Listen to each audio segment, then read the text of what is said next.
চলছে, স্বামীকে স্ত্রী সহ্য করতে পারে না, স্ত্রী স্বামীকে মেনে নিতে পারে না, এইরকম অবস্থা।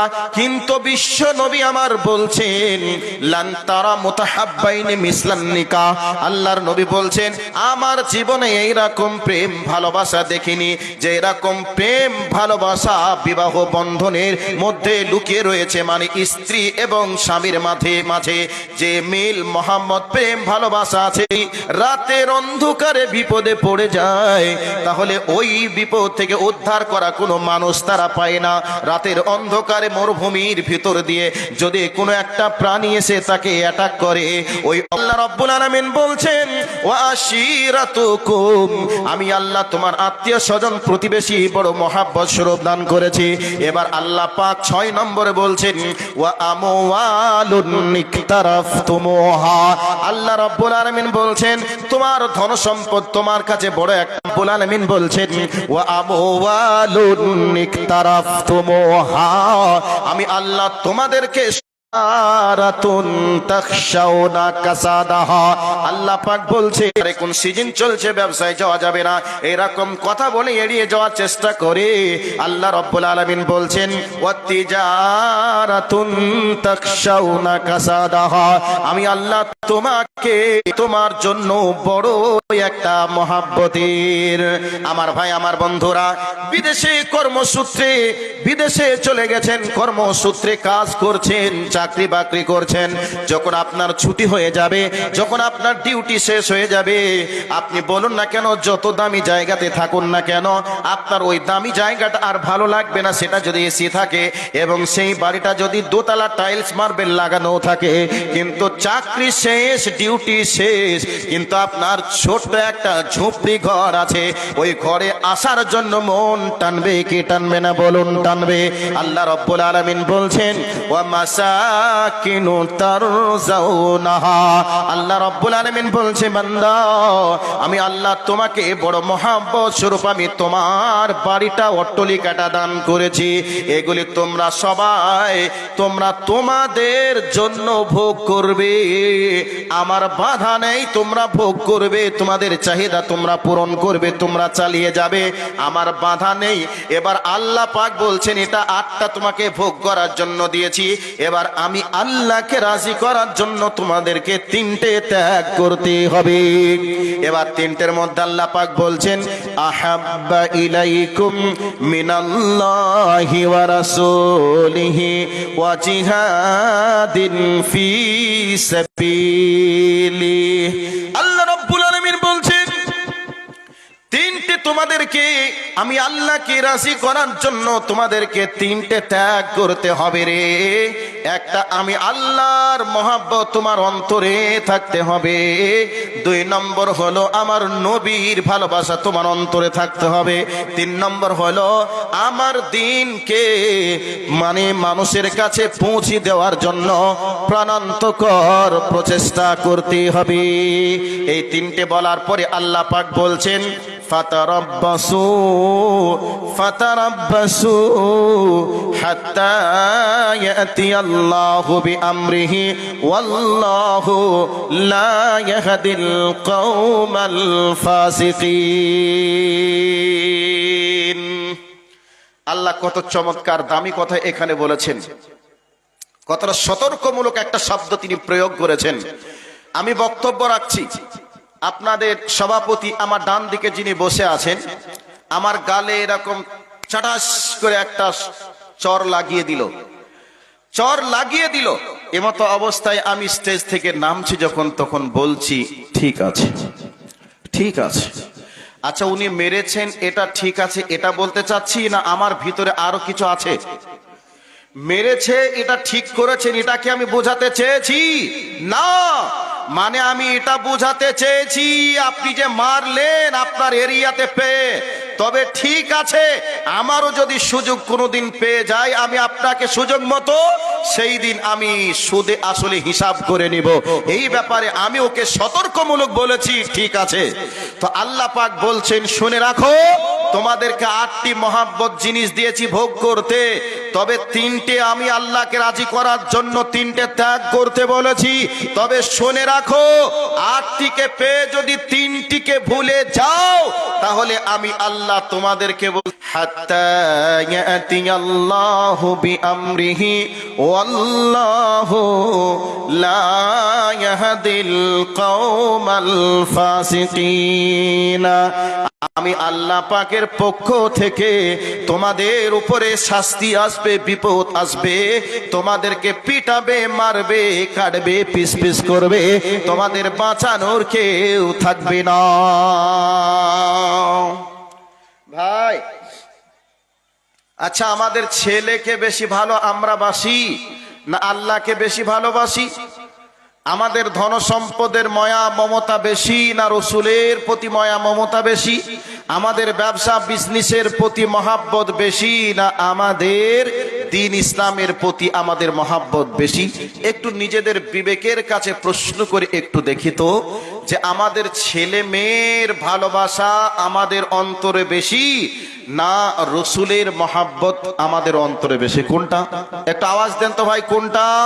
আমরা আল্লাহ এবং আল্লাহ রসুলকে বেশি ভালোবাসি না আমাদের সন্তান সন্ততি ধন সম্পদকে বেশি ভালোবাসি? কোনটা ভাই? একটু বুঝে সুঝে কথা বলুন। আমরা আমাদের ছেলে মেয়েকে বেশি ভালোবাসি না আমাদের নবী মুহাম্মদুর রাসূলুল্লাহ সাল্লাল্লাহু আলাইহি ওয়াসাল্লামকে বেশি ভালোবাসি? কোনটা? কথা বোঝাতে পারিনি মনে হয়। আমরা নবীজিকে বেশি ভালোবাসি, তাই কি না?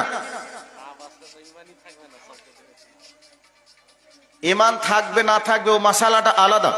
এখন বর্তমানে চিত্র আমি জিজ্ঞাসা করছি, আমাদের সন্তানের প্রতি আমাদের মহাব্বত বেশি না রসুলের প্রতি মহাব্বত বেশি? কোনটা ভালোবাসি? কোনটা ভাই একটু সরাসরি বলেন না, যে আপনারা আপনাদের ছেলেদেরকে বেশি ভালোবাসেন নাকি আল্লাহ আল্লাহ রসুলকে বেশি ভালোবাসেন? কোনটা বেশি ভালোবাসেন? সত্যি করে বলছেন? আপনারা বলছেন যে আল্লাহকে আল্লাহ রসুলকে বেশি ভালোবাসি, এ কথাটা আপনাদের আবেগ দিয়ে বলছেন, আপনার ডাহা মিথ্যা কথা বলছেন যে আল্লাহ আল্লাহ রসুলকে বেশি ভালোবাসি। 100% আল্লাহ রসুলকে বেশি ভালো না বেশে আমরা আজকে সন্তানকে বেশি ভালোবাসি, আমরা আমাদের সম্পদকে বেশি ভালোবাসি, এই জন্য আমাদের জন্য পিটানিটা ফরজ হয়েছে। একটু ভেবে দেখুন। আচ্ছা, আল্লাহ আল্লাহ রসুলকে যদি বেশি ভালোবাসেন, ফজরের নামাজ পড়েছেন? নামাজ পড়েছেন? নামাজ পড়েননি। আল্লাহ রসুলের সুন্নতটা মুখে রাখতে আমাদের কষ্ট হয়, টাকনুর নিচে প্যান্টটা উঠিয়ে পড়তে আমাদের কষ্ট হয়। আল্লাহ আল্লাহ রসুলের রাস্তাতে আল্লাহ আল্লাহ রসুলের কোরআন এবং নবীজির আদর্শকে আমাদের মানতে কষ্ট হয়। তারপরেও আমরা বলবো যে আল্লাহ রসুলকে বেশি ভালোবাসি, আল্লাহকে বেশি ভালোবাসি, দ্বীনের প্রতি মহাব্বত আমাদের বেশি, এ কথা আমরা বলবো। এরপরে আমরা মুসলমান দাবি করব। আল্লাহর কোরআনটা এখনো পর্যন্ত পড়তে আমরা শিখিনি। 5 ওয়াক্তের সহিহ সুন্নাহর আলোকে 5 ওয়াক্তের সালাতের পদ্ধতি সম্পর্কে আমাদের আজ পর্যন্ত জ্ঞান নেই। এরপরেও বেশি বলবো আমরা আল্লাহর দ্বীনকে বেশি ভালোবাসি, এ কথা বলবো। আসলেই সত্য কথা বলছি নাকি আগে আমরা মিথ্যা কথা বলছি? একটু ভেবে চিন্তে একটু দেখুন তো। একটা হাদিস আপনাদেরকে শোনাচ্ছি। আল্লাহর নবী বলছেন, লা ইউমিনু আহাদুকুম হাত্তা আকুনা আহাব্বা ইলাইহি মিন ওয়ালিদিহি ওয়া ওয়ালাদিহি ওয়ান নাসি আজমাইন। বর্ণনাকারী হযরতে আনাস রাদিয়াল্লাহু তাআলা আনহু, হাদিসের যিনি ব্যাখ্যা দিচ্ছেন তিনি হলেন আমাদের গ্রুপ লিডার নবী মুহাম্মদুর রাসূলুল্লাহ সাল্লাল্লাহু আলাইহি ওয়াসাল্লাম।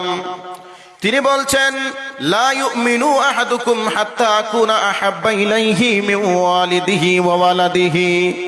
আমি নবী মুহাম্মদ তোমাদের ছেলে মেয়ে বাবা, মানে তোমাদের মা বাপ ও ছেলে মেয়ে বউ বিটির থেকে যতক্ষণ মহাব্বতের না হতে পারবো ততক্ষণ পর্যন্ত তোমরা পূর্ণ মুমিন হতে পারবে না। তাহলে পূর্ণ মুমিন হতে গেলে মা বাবা সন্তান সন্ততি সবার থেকে বেশি মহাব্বত আমাদের অন্তরে থাকতে হবে নবী মুহাম্মদুর রাসূলুল্লাহ সাল্লাল্লাহু আলাইহি ওয়াসাল্লামের। কিন্তু আমাদের সম্পদের মহাব্বত বেড়ে গেছে, আমাদের সন্তানের প্রতি মহাব্বত বেড়ে গেছে, সন্তানকে ডাক্তার করতে হবে, মাস্টার করতে হবে, ইঞ্জিনিয়ার করতে হবে। ছেলে আজকে নামাজ পড়ে না, বিছানায় ঘুমিয়ে আছে, তারপরেও আমরা তাকে নামাজের কথা বলি না, ডাক্তার মাস্টার করলাম, তাকে আমরা পরকালের কোনো প্রস্তুতি গ্রহণ করালাম না। এরপরেও আমরা বলবো আমরা নবী মুহাম্মদকে বেশি ভালোবাসি, এ কথা আমরা বলবো। পরোক্ষভাবে আপনার সন্তানকে বলছেন ভালোবাসি, আপনার সন্তানকেও আপনি ভালোবাসেন না। কাজেই যদি ভালোবাসতেন, পরকালের প্রস্তুতির ট্রেনিংটা বাপ হিসাবে আপনি সন্তানকে দিতেন। এবার বলবেন যে মৌলভী সাহেব, তোমরা তো জুব্বা পরে মাথায় টুপি দিয়ে মুখে দাড়ি রেখে পরের বাড়ি খাও, আর তোমরা শুধু বলো ডাক্তার করছে, মাস্টার করছে, ইঞ্জিনিয়ার করছে। তাহলে ডাক্তার মাস্টার ইঞ্জিনিয়ার না করে শুধুই কি মাদ্রাসায় পড়াতে হবে? এ কথা আপনাদের দাবি। আমি ইঞ্জিনিয়ার, ডাক্তার, মাস্টার, প্রফেসরের বিপক্ষে নয়। আপনার ছেলেকে ডাক্তার করুন, মাস্টার করুন, প্রফেসর করুন, ইঞ্জিনিয়ার করুন, আরো কিছু করুন, কিন্তু আপনার সন্তানকে প্রথমেই আপনি যে একজন মুসলমান হিসাবে ঈমানের ট্রেনিংটা সর্বপ্রথম আপনার সন্তানকে দেওয়া লাগবে। এই ট্রেনিংটা আপনি আপনার সন্তানকে দেওয়ার পরে একটা ঈমানদার মুসলমান ডাক্তার বানান, একটা ঈমানদার মুসলমান আপনি মাস্টার বানান, একটা ঈমানদার মুসলমান আপনি একজন ইঞ্জিনিয়ার বানান, আপনি একজন মুমিন ঈমানদার একটা ব্যারিস্টার বানান, উকিল বানান, জজ বানান, তাহলে তার কাছ থেকে ভালো কিছু আশা করা যাবে। আর যদি এই ঈমানের ট্রেনিং না থাকে, আপনার সন্তান ডাক্তার হওয়ার পরে সে নাস্তিক হবে, ইঞ্জিনিয়ার হওয়ার পরে সে একজন নাস্তিক হবে, নাস্তিকের মতো সে দুনিয়া করবে, টাকনুর নিচে প্যান্ট থাকবে, হালাল হারামের কোনো তাওয়াক্কা থাকবে না, ইচ্ছা মতো দুনিয়ায় চলে পরকালে জাহান্নামের খোরাক হয়ে যাবে। সেই জন্য আমি চাই প্রত্যেকটা সন্তানকে বাল্য অবস্থায় ঈমান এবং আমলের ট্রেনিং দিয়ে ডাক্তার করুন, মাস্টার করুন, ইঞ্জিনিয়ার করুন, প্রফেসর করুন, কোনো সমস্যা নেই।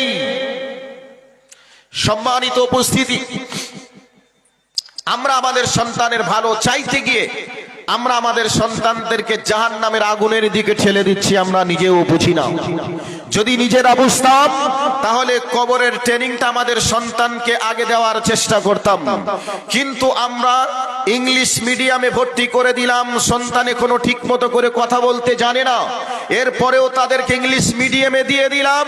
আর আমার নবী মুহাম্মদুর রাসূলুল্লাহ সাল্লাল্লাহু আলাইহি ওয়াসাল্লাম বলছেন, সর্বপ্রথম তোমার সন্তান যখন কথা বলা শিখবে, তখন তুমি বলবে লা ইলাহা ইল্লাল্লাহ, তুমি এই শিক্ষাটা দিবে, কালেমার শিক্ষা তুমি তাকে প্রথম অবস্থাতে দিবে। আর আমরা আমাদের সন্তানকে একটা গাধার মূর্তি কিনে নিয়ে এসে আমরা তাকে ইংরেজিতে নাম শিখাই, এর নাম কি? আমরা তাকে শিখাই এর নাম ডাঙ্কি। একটা বাঘের ছবি নিয়ে এসে আমরা তাকে শিখাই, এর নাম কি? একটা বাঘের নাম আমরা ইংরেজিতে শিখাই। একটা বিড়ালের ছবি নিয়ে এসে তাকে আমরা শিখাই বিড়ালের নাম। কুত্তার ছবি নিয়ে এসে তাকে আমরা তার সামনে দিয়ে তার নাম শিখাই, এর নাম কুকুর। এই ধরনের শিক্ষা বর্তমান সময়ে চলছে কি চলছে না? চলছে। কিন্তু আমরা মুসলমান হিসাবে ঈমানি দায়িত্ব কর্তব্য হিসাবে আমাদের সন্তানকে বাল্য অবস্থায় শিক্ষা দেওয়ার প্রয়োজন ছিল। কালেমায়ে তাওহীদ লা ইলাহা ইল্লাল্লাহ আমাদেরকে এই শিক্ষা দেওয়ার প্রয়োজন ছিল। আমাদের আল্লাহ আছেন, নবী মুহাম্মদ আছে, এই ধরনের শিক্ষাগুলি পরকালীন শিক্ষা, আমাদের ধর্মীয় শিক্ষাগুলিকে সর্বপ্রথম দেওয়ার প্রয়োজন আছে। এরপরে আপনার সন্তানকে ইংলিশ মিডিয়ামে দিবেন নাকি বাংলা মিডিয়ামে দিবেন নাকি মাদ্রাসায় ভর্তি করবেন, এটা আলাদা একটা বিষয়।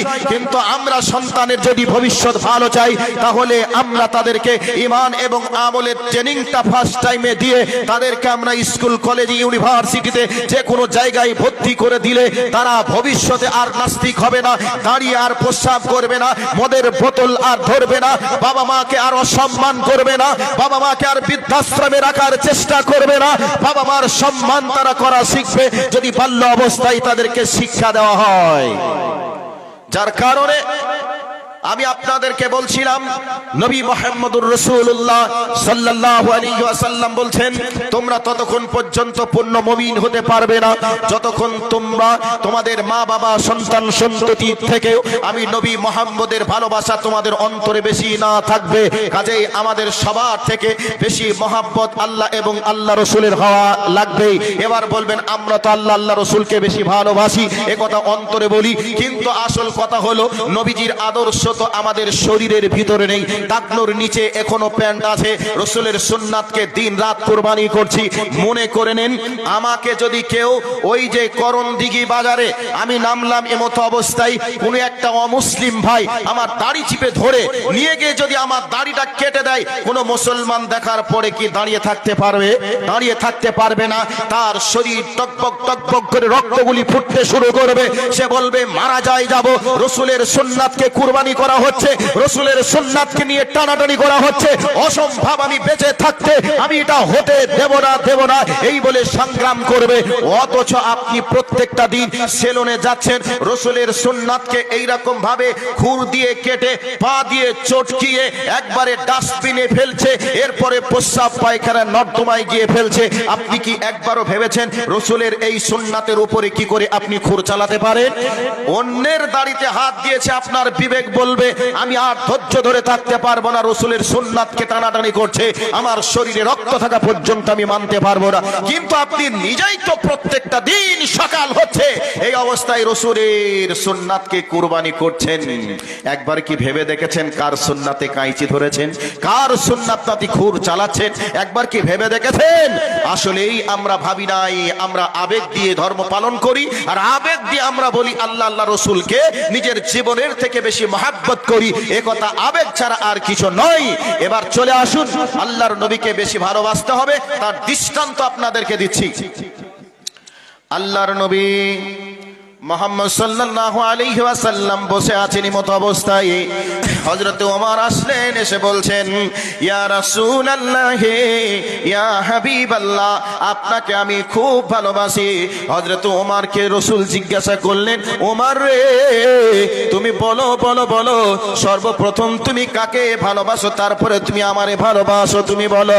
এই অবস্থায় হযরত ওমর বলছেন ইয়া রাসূলুল্লাহ, ইয়া হাবিবাল্লাহ, আমি যেই দিন থেকে কালেমা পড়েছি সেই দিন থেকে আমি ওমর নিজের জীবনকে প্রথম ভালোবাসি, এরপরে আপনাকে বেশি ভালোবাসি। আল্লাহর নবী বললেন, ওমর রে, এখনো পর্যন্ত তোমার পূর্ণ ঈমান আসেনি, পূর্ণ মুমিন হতে পারোনি। হযরত ওমর ঘাবড়িয়ে গেলেন, টেনশনে পড়লেন। বিচক্ষণ মানুষ, তিনি ভাবনা শুরু করে দিলেন, আমার এমনের কি বা কমতি রয়েছে রে, এখনো পর্যন্ত রাসূলের কাছ থেকে পূর্ণ ঈমানের সার্টিফিকেট পেলাম না, নিশ্চয়ই আমার ঈমানের ঘাটতি রয়েছে, কমতি রয়েছে। এই ভাবনা চিন্তা গবেষণা করতে করতে রাসূলের কাছে আসলেন, এসে বলছেন ইয়া রাসূলুল্লাহ, ইয়া হাবিবাল্লাহ, আপনাকে আমি খুব ভালোবাসি। এই অবস্থায় আল্লাহর নবী বলছেন, ওমর তুমি বলো, তুমি সর্বপ্রথম কোন জিনিসকে ভালোবাসো, তারপরে তুমি আমাকে ভালোবাসো, তুমি বলো।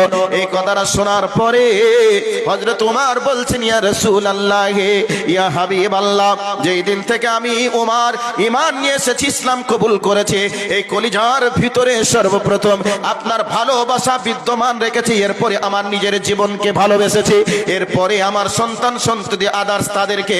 এই কথাটা শোনার সাথে সাথে হযরত ওমরের কথা শুনে নবী আমার বললেন, ওমর এবার তুমি পূর্ণ মুমিন হয়েছো। এর মানে হলো রাসূলকে নিজের জীবনের থেকে বেশি ভালোবাসতে হবে। এর মানে আপনাদেরকে বলতে চাই, কে কি বলবে, টাকনোর উপরে প্যান্ট পরলে কে কি ভাববে, এই অল্প বয়সে সুন্নাত রাখলে কে কি বলবে, এই বয়স থেকে 5 ওয়াক্তের নামাজ পড়লে কে কি ভাববে, এটা কে ভাবলো কি বললো দেখার প্রয়োজন নেই।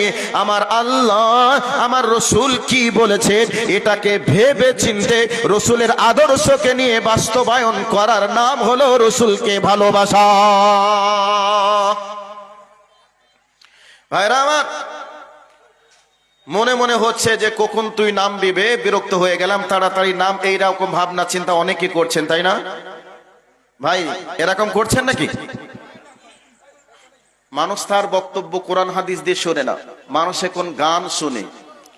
যে বক্তা যত গান গাইবে, যে বক্তা যত গানের সুরে গজল গাইবে, বক্তাও গান গাইছে আর ড্যান্স দিচ্ছে, আর শ্রোতারাও তালে তালে গান গাতে আনন্দ করছে, হাসছে আর ড্যান্স দিচ্ছে।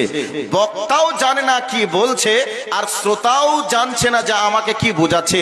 বক্তাও যেমন শ্রোতাও তেমন। বর্তমান সময়ে বক্তাও যেমন জাহেল হয়ে স্টেজে মানুষদেরকে পাগল বানাচ্ছে, যারা দর্শক এরাও জাহেলে পরিণত হয়ে জাহেল বক্তার জাহেল গজল শোনার জন্য তারা মাতোয়ারা হয়ে একবারে হাজার হাজার টাকা দিয়ে বক্তা ভাড়া করে নিয়ে আসছে। আসলেই এই বক্তা দিয়ে জাতির কি হবে, যেই বক্তা কোরআন হাদিস বাদ দিয়ে ইচ্ছা মতো চলবে আর গান গজল গেয়ে মানুষের কাছে টাইম পাস করে মানুষের মনে আনন্দ যোগাবে, এই বক্তা দিয়ে জাতির কি হতে পারে।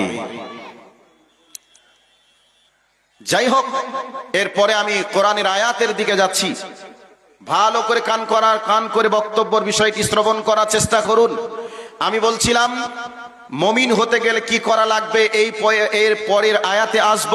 তো আমি প্রথমে ধরেছিলাম যে 8টি মহাব্বতের জিনিস আল্লাহ সুবহানাহু ওয়া তাআলা তিনি দিয়েছেন, দেওয়ার পরে বলছেন 8টি তোমাদের জন্য তোমরা ভোগ করবে, আর আমি আল্লাহকে রাজি খুশি করার জন্য তোমরা 3টে ত্যাগ করবে। যদি তোমরা 8টিকে পেয়ে 3টে ভুলে যাও তাহলে তোমাদের উপরে পিটানি আসবে, এ কথা আল্লাহ বলছেন। তো এবার রসুলের সাহাবীরা রসুলকে নিজের জীবনের থেকে বেশি ভালোবেসেছেন, এ মর্মে কোরআনের আয়াত থেকে প্রমাণ করলাম, হাদিস থেকেও প্রমাণ করলাম। এবার একটা ঘটনা আপনাদেরকে শোনাবো, এরপরে আপনাদের কাছে আমি আসব। কোরআন এবং হাদিস থেকে, রসুলের আদর্শ থেকে যদি দূরে চলে যাই তাহলে আমাদের কি হবে, এ বিষয়ে ছোট্ট করে কিছু কথা বলে মেন প্রেক্ষাপটে যাব। রসুলের সাহাবীরা রসুলকে নিজের জীবনের থেকে বেশি ভালোবাসা দিয়েছেন। ছোট্ট করে একটু বলছি,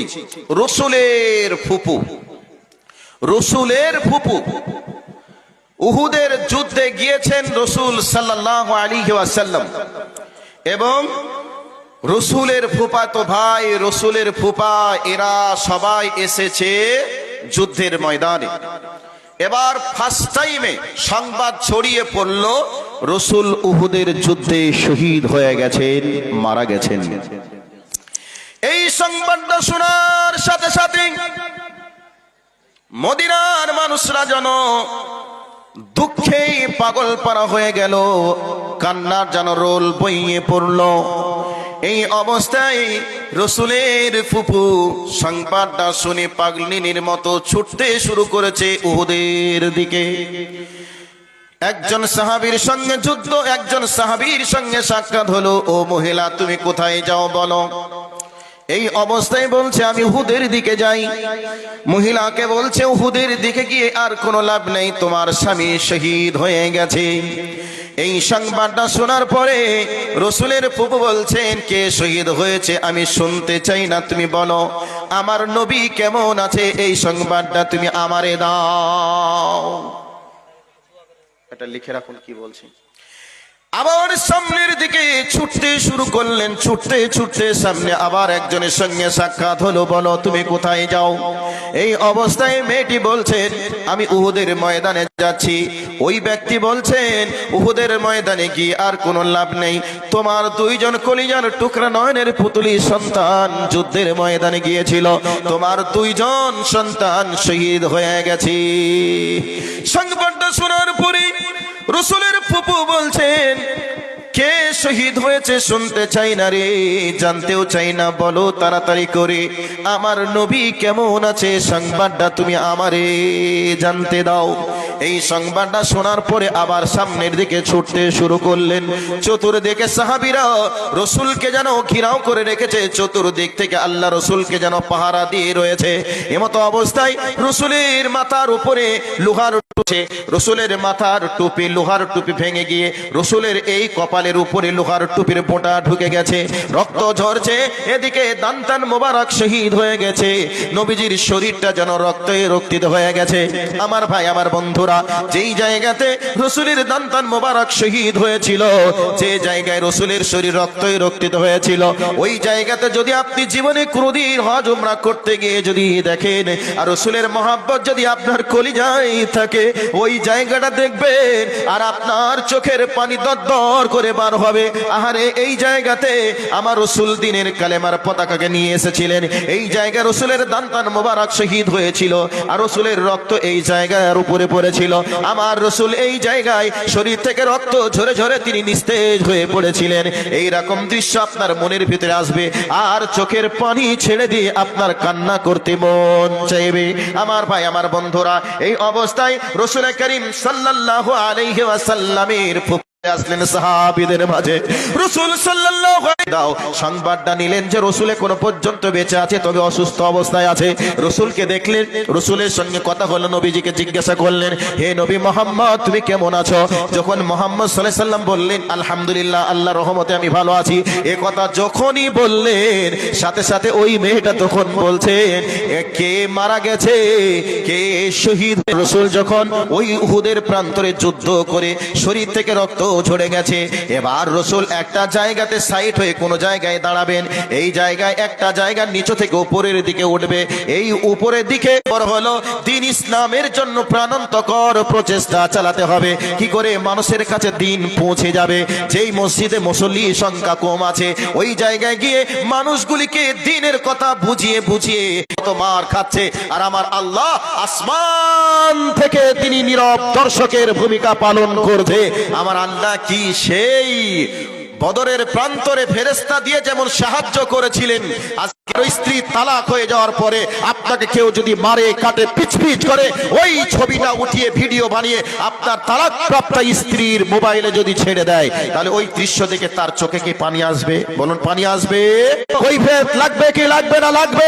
কিন্তু আমার আল্লাহ এমন সুপ্রিম পাওয়ারের অধিকারী, সেই আল্লাহর কাউকে সাহায্যের জন্য প্রয়োজন হবে না, কারোর সঙ্গে যোগাযোগের প্রয়োজন হবে না। আমার আল্লাহ আরশে আজিম থেকে দেখে সাথে সাথে ইমানদারের গায়ে হাত লাগিয়েছে। মানে তোমার আর হাতটাকে আমি রাখবো না, আবু জাহেলের হাতকে, আবু জাহেলকে, আবু লাহাবকে। বিশ্বাসী না? বিশ্বাসী না ভাই? কথা বলুন, বিশ্বাসী না? বিশ্বাসী না? রোজা রাখা, হজ করা, যাকাত দেওয়া বেঁচে আছে। বলবেন দলিল, লা তাকুমু সাআত হাত্তা ইয়াকুলু ফিল আরদি আল্লাহ আল্লাহ। অতক্ষণ পর্যন্ত পৃথিবী থাকবে যতক্ষণ আল্লাহ বলা লোক থাকবে। মাদ্রাসা বন্ধ হয়ে গেলে আল্লাহ বলা লোক থাকবে, এটা কি মনে হয়? এই ট্রেনিংটা পাবেন কোথা থেকে ভাই? পাওয়া যাবে? যাবে না? মেজো বাবু, ও করণদিঘি থানার মেজো বাবু, সত্যি দেখুন তো মেজু বাবু, কি নাম ওনার? জামাল উদ্দিন সাহেব। আপনি মাশাআল্লাহ, কোথায় বাড়ি আপনার? গাজলে। করণদিঘি থানার মেজু বাবু জামাল উদ্দিন সাহেব, উনি 2000 টাকা দান করেছেন। মাশাআল্লাহ, জাযাকাল্লাহ খায়রান জাযা ফিদ দুনিয়া ওয়াল আখিরা। আল্লাহুম্মা সাল্লি আলাইহি, আল্লাহুম্মা বারিক আলাইহি ফি আহলিকা ওয়া মালিকা। আয় আল্লাহ, তুমি করণদিঘি থানার মেজু বাবুকে আল্লাহ তুমি তার প্রমোশন বাড়িয়ে দাও, সাথে সাথে দ্বীন ইসলামের জন্য তুমি কবুল করে নাও, বলি আমিন। আয় আল্লাহ, তেনাকে 5 ওয়াক্তের নামাজ পড়ার তৌফিক তুমি দান করো। আত্মীয় স্বজন যারা মারা গেছে সকলকে তুমি জান্নাতুল ফিরদাউসের মেহমান বানিয়ে দাও, আমিন আল্লাহুম্মা আমিন। আচ্ছা, ওনার বাড়ি গাজলে, গাজল থেকে এসেছেন আপনাদের মাদ্রাসার ডাকে, মাদ্রাসার পাশে দাঁড়ানোর জন্য 2000 টাকা দিয়েছেন। তো এই গ্রামের মানুষকে কয় হাজার টাকা দেওয়ার প্রয়োজন ছিল? তারপরে আমার টাইম যেহেতু নেই, আমি আর বেশি বলতে চাচ্ছি না। আমি 10 জনের কাছে 1টি করে 1000 টাকা চেয়েছি, 50 জনের কাছে 500 করে টাকা। আল্লাহকে বলবেন, আল্লাহ তোমার দ্বীনকে প্রতিষ্ঠিত করার জন্য, মানুষের কাছে পৌঁছে দেওয়ার জন্য বড় মাধ্যম ছিল মাদ্রাসা। সেই মাদ্রাসার জন্য আমি 5000 পারিনি, 1000 পেরেছি। আমি 5000 পারিনি, 500 পেরেছি। তোমার দ্বীনের মানে তোমার দ্বীনের খাদেম হিসেবে 500 টাকার বিনিময়ে তুমি আমাকে 5 লক্ষ টাকার মালিক বানাও। সাথে সাথে আমার আত্মীয় স্বজন যারা চলে গেছে সবার কবরের শাস্তিকে তুমি মাফ করো। এই নিয়াতে আপনাদের কাছে একবার আমি মাদ্রাসার জন্য একটু সামনের দিকে যাচ্ছি, একবার নারে তাকবীর আওয়াজ দিই, শয়তানকে তাড়িয়ে দিয়ে আল্লাহ ওয়ালা ইমানদার হিসাবে, মুমিন হিসাবে ভূমিকা পালন করে একটা করে 1000 টাকা 10 জন কোন যোগ্য পিতার যোগ্য সন্তান আছে একটু দেখব, যোগ্য সন্তানের যোগ্য সন্তান কে আছেন একটু দেখব। 500 করে টাকা আমি আপনাদের কাছে চাই। একবারে লিল্লাহি তাকবীর আওয়াজ হয়ে যায়, নারে তাকবীর, নারে তাকবীর। ভাই 1